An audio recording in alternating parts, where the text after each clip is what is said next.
এখানে এসে যদি বলেন যে মাঠ পরিষ্কার করতে, তা করব। যদি বলেন আঙ্গিরা স্কুলে ওদের সাথে খেলাধুলা করতে, করব। আমি নিজেকে প্রমাণ দেওয়ার চেষ্টা করেছি যে আমি কখনো দুর্নীতির সাথে ইনভলভমেন্ট আমি করব না। নগদে যদি হয় দেশটার অনেক বড় পরিবর্তন হবে। অনেক কষ্ট করেছে, অনেক জীবন দিয়েছে তার জন্য।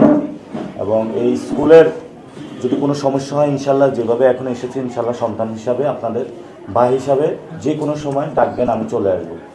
জনগণ ইচ্ছা, জনগণ যদি ভোট দেয় নির্বাচিত করবে, আর যদি না করে করবে না।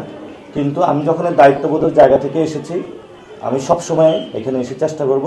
এখন আপনারা একটু আমাকে অ্যাক্সেস করে দিতে হবে যে আমি এখানে এসে যদি বলেন যে মাঠ পরিষ্কার করতে, তা করব।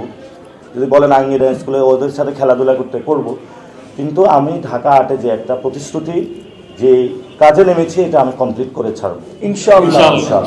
তো এখানে যে সমস্যাগুলো রয়েছে সেগুলোর মধ্যে মাদক, সন্ত্রাস, চাঁদাবাজি, দুর্নীতি, শিক্ষা প্রতিষ্ঠানে সবচেয়ে বড় দুর্নীতির ক্ষেত্র হয়ে রয়েছে।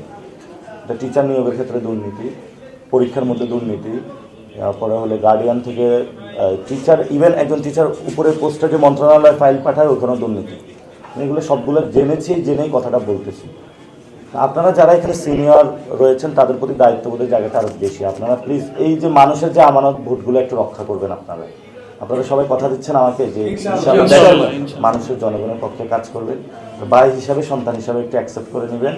আমার মার্কা হলো শাপলাকলি। আমি পড়াশোনা করেছি ঢাকা বিশ্ববিদ্যালয় মার্কেটিং ডিপার্টমেন্টে BBA MBA, এবং আমি ঢাকা লিয়াতেও কামিল পাস করেছি। গত 1 বছরে গভর্নমেন্টের অনেক কাছাকাছি ছিলাম। অনেকেই চিনি আমি, বাট আমি কখনো 1 টাকা দুর্নীতি করিনি। আমি নিজেকে প্রমাণ দেওয়ার চেষ্টা করেছি যে আমি কখনো দুর্নীতির সাথে ইনভলভমেন্ট আমি করব না নিজেকে।